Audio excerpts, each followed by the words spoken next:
If you've ever jumped into World of Warcraft and thought, what's going on here? You're not alone. The world's lore is massive, and with thousands of characters, hundreds of zones, and a countless number of storylines, it can feel a bit overwhelming. But the truth is, you don't need every detail to enjoy the game, you just need the big picture. So in this video, we're breaking down 5 of the most important stories in World of Warcraft's timeline, all in chronological order, so you'll know exactly what's happening and why as you play. When you level up a new character in World of Warcraft, especially as a new player, you're directed into the storyline of the Dragonflight expansion. To really follow what's going on there, it's important to understand the lore and the history behind the dragon aspects. And that's the first topic we'll cover in this video, the charge of the dragon aspects. Around 20,000 years ago, Azeroth had its own sort of prehistoric era, a time when dragons roamed the supercontinent of Kalimdor. Their hierarchy was pretty much what you'd expect, built around size and strength, and one dragon stood above all the others. His name was Galakrond, a massive beast who hunted across northern Kalimdor. But what set this dragon apart from the rest was the wellsprings he drank from were corrupted by Yogg-Saron. Yogg-Saron was one of the 4 old gods sent by the Void to corrupt Azeroth's world soul. After the Titans waged war on the old gods and their Black Empire, Yogg-Saron was imprisoned deep within the Titan-forged complex of Ulduar, located in the far north. Yet even in his prison, his whispers and corruption bled into the land, poisoning rivers and lakes across the region. It was this tainted water that Galakrond consumed, and it changed him forever. At first, the corruption made Galakrond grow larger than any dragon before him, but to fuel this growth came a ravenous, insatiable hunger. He began to stray into the territories of other proto-dragons, stealing their prey for himself. Side note here, the term proto-dragon refers to dragons that have not been empowered by another force. They're just normal dragons basically. It becomes a bit clearer in a few moments. The hunger in Galakrond then escalated to the point where he turned to devouring his own kind.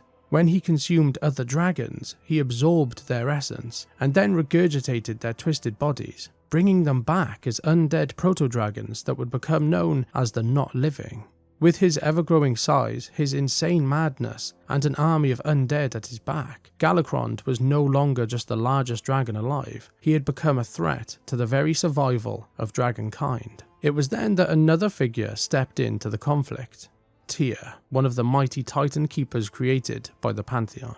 Tyr had been forged for battle, imbued with the strength and courage by the Titan Agramar himself, and was known as the greatest warrior among the Titan keepers. Tyr had watched the proto-dragons from afar, studying the ones who showed the most intelligence and potential. Among those he watched was a clever blue dragon named Malygos, as well as his closest allies, Neltharion, Ysera, Nosdormu, and Alexstrasza. When Galakrond's threat could no longer be ignored, Tyr revealed himself to these 5 dragons and called them to act. He told them that Galakrond slept in a mountain range to the north, and there was their best chance to strike. Together, Tyr and the proto-dragons launched their attack. In the end, their combined strength brought the monster crashing down, his massive body slamming into the earth with such force that the land itself was scarred. Impressed by the courage and the unity of these dragons, Tyr urged the other keepers to take the next step, to empower them as the defenders of Azeroth. The Titans agreed to this request, and through the keepers, each of the 5 proto-dragons who led the attack on Galakrond were blessed with a portion of the Titans' powers. Nosdormu was charged by Aman'Thul with mastery over time and fate. Alexstrasza and her sister Ysera was blessed by Ionar to safeguard life and the natural world. Malygos was made the guardian of magic by Norgannon, and Neltharion was given dominion over the earth by Khaz'goroth. Together they became the 5 dragon aspects, each charged with watching over the world and protecting it from the threats that even the Titans couldn't foresee. Hundreds of proto-dragons were then later infused with their power, forming the great dragonflights that would follow their leaders. And so the Age of the Dragons began, a period where their civilization thrived under the newly appointed Dragon Queen, Alexstrasza. But their reign would not last forever. After the War of the Ancients, much of their magic in their homeland was drained away by the Great Sundering, forcing the aspects to leave their dragon isles behind. They entrusted the Isles to the Titan-forged Watchers and various Dragonspawn. Alexstrasza gave a final order. The Watchers were to use the Beacon of Tyr hold to shroud the Isles from the outsiders, even the dragons themselves. And the Dragon Isles disappeared behind this barrier.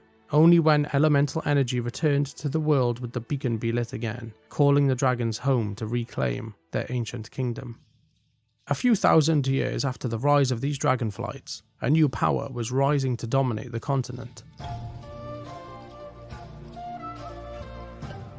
Around 16,000 years ago, Troll civilization flourished across Kalimdor.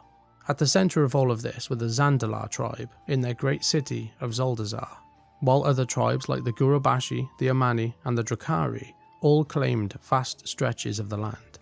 Wars between the tribes were quite rare. Land was plentiful and the trolls preferred to spread out rather than to risk costly battles. But in the shadow of the Zandalar mountains lay a forbidden site, a mound of black stone where the priests warned no troll should ever go. Guided by a sentient dagger known as Xal'atath, a story we'll come back to later, an outcast Gurubashi witch doctor named Zando ignored these warnings, and he and his followers discovered the truth. The Black Mound was the resting place of Kithix, a massive Cathraxi general of the Old God's Black Empire. This monstrous being had lain dormant for millennia after being wounded by the Keeper Tyr. At Xal'atath's urging, Zando performed rituals to awaken him. Kithix then stirred, slaughtered those who revived him, and began rallying an army for the Old Gods. Reaching outwards with his mind, Kithix called to the Aqir, insectoid servants of the Old Gods who had hidden underground since the fall of the Black Empire. Under his will, they united to form a vast subterranean empire known as Al-Shakir, and then they surged back to the surface. The Aqir were unlike anything the trolls had faced before. Their swarms destroyed the smaller tribes, while Kithix spread disease and madness using Xal'atath's power.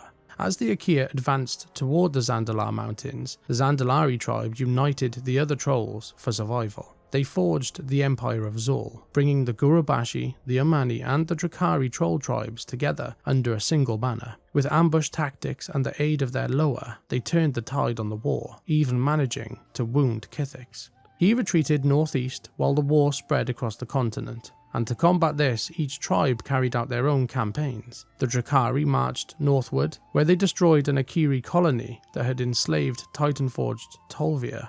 In the southwest, the Gurubashi waged a long but bloody campaign against Aqir entrenched in the Titan complex of Ankh-Iraj. Meanwhile, the Amani pursued Kithix into the northeastern woodlands. In a final desperate assault, they threw everything they had at the Cathraxi general. They succeeded in killing him.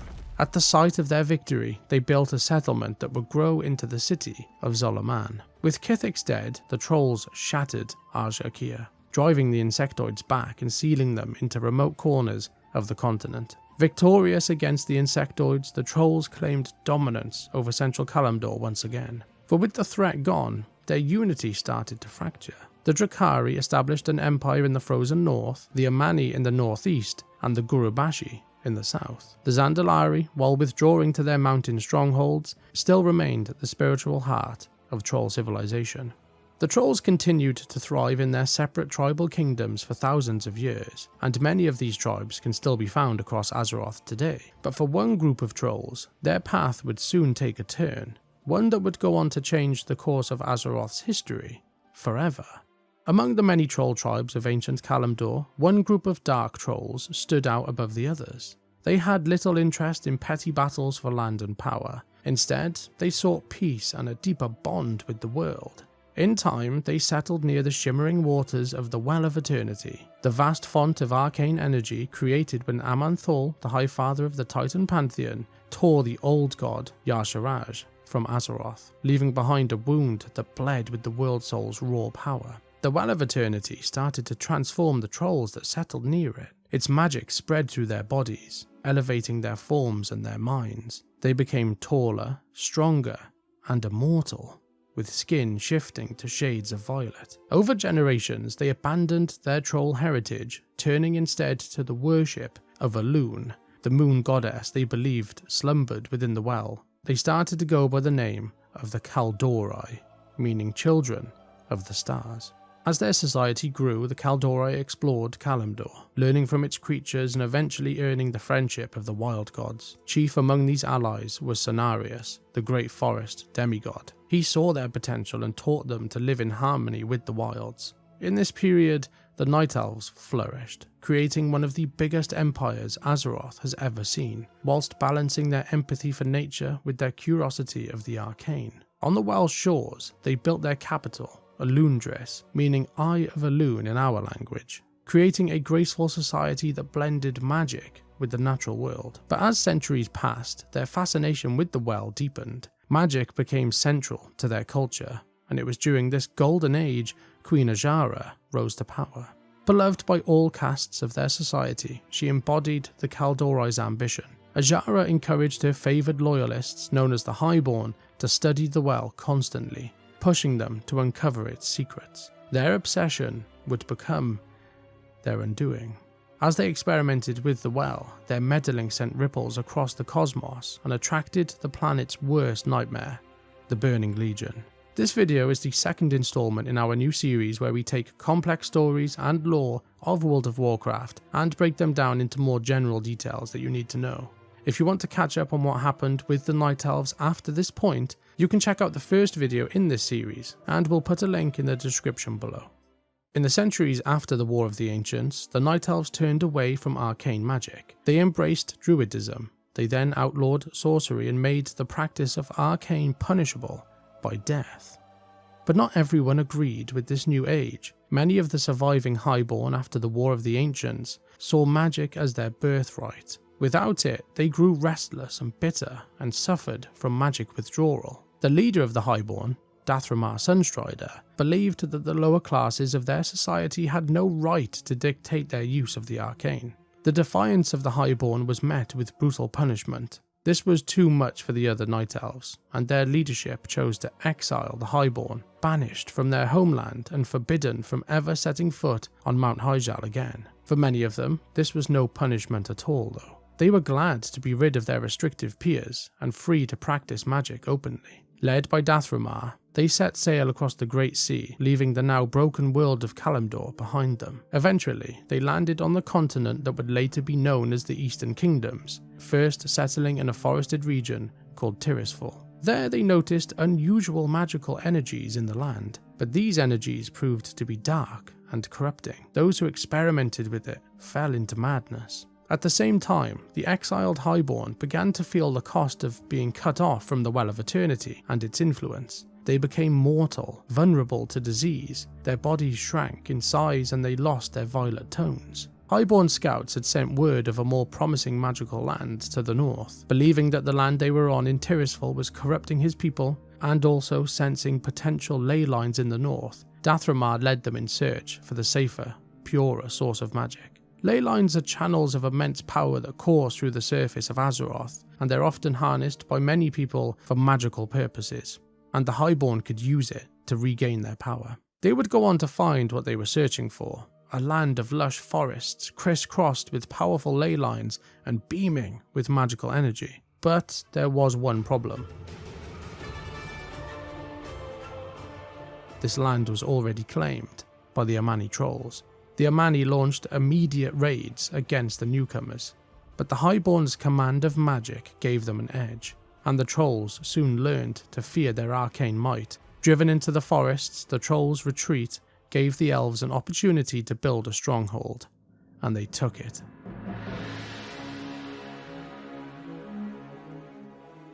The elves had discovered a nexus of ley lines, a point where the ley lines interconnected and crossed over one another. At the heart of these ley lines, Dathramar declared a new beginning. He revealed that he had stolen one of the vials of water that Illidan took from the Well of Eternity before they left Kalimdor. Pouring it into the lake at the Nexus, a dazzling eruption of magic streaked through the skies of Azeroth as they created a new well of power, the Sunwell. Named in honour of their leader Dathramar, the Sunwell would become essential to their way of life. Abandoning the worship of Elune, they turned to the sun instead. Basking in the light and the energy of the Sunwell, the elves began to feel its effects. They grew stronger, their command of the arcane sharpened, and their lifespans started to stretch again. After losing their Night Elven traits and leaving their old heritage behind, they became known as the High Elves. Using the energies from the Sunwell to strengthen their people, the newly named High Elves built their kingdom in the north. In their native tongue it would be known as the High Home. To us it would be known as Quel'Thalas, a kingdom that would become one of the most important in Azeroth's history, and one that's more relevant than ever today, with Xal'atath now setting her sights on Quel'Thalas. Speaking of Xal'atath, I think now is a good time to give a quick rundown of who she really is. After all, she's not only one of the most important characters right now, but she's set to play a massive role in the story going forward. Known as the Harbinger of the Void, Xal'atath is an ancient and malevolent void being. Long ago, she served the Void Lord Dimensius the All-Devouring during the Devouring War, the conflict between Dimensius and the people of the planet Koresh. Wanting to free herself from the Void Lord's control, she struck a deal with a group of Koresh's greatest minds called the Ravel. Under her guidance, they used the Rishi ribbons to destroy their doomed world, shattering Dimensius' physical form in the process. Later, Xal'atath's path brought her to Azeroth, where she sought to claim its world soul for herself, but the old gods intervened, trapping her essence inside of the blade of the Black Empire, a void-attuned sacrificial dagger. For thousands of years, the dagger was passed from hand to hand, Xal'atath trapped inside, whispering to and manipulating its wielders. Through this, she influenced countless events through time, as we mentioned earlier, fueling the ancient war between the Trolls and the Aqir. During the Legion invasion, the dagger was wielded by a Shadow Priest adventurer, but when it was then later discarded, Xal'atath manipulated us into freeing her. She then possessed a body of a High Elf named Inanis, and with this new physical form, she struck a deal with N'Zoth, finally gaining her freedom from the old gods. She then later allied herself with the Primal Incarnate in Galakrond, and this links all the way back to our very first story in this video. A Primal Incarnate is an ancient proto-dragon who rejected the Titan's gifts, the very gifts that the dragon aspects willingly accepted. Their goals aligned. Galakrond wished to unmake the Titan's designs on Azeroth, while Xal'atath sought to claim the World Soul for the Void. To help with their master plan, Galakrond gifted her the Dark Heart, a relic originally created by Neltharion and then stolen by Galakrond so he could infuse the relic with the primal hunger of Galakrond. With this power, the Dark Heart could absorb and convert magical energies into the Shadow and the Void, making it a weapon of terrifying potential.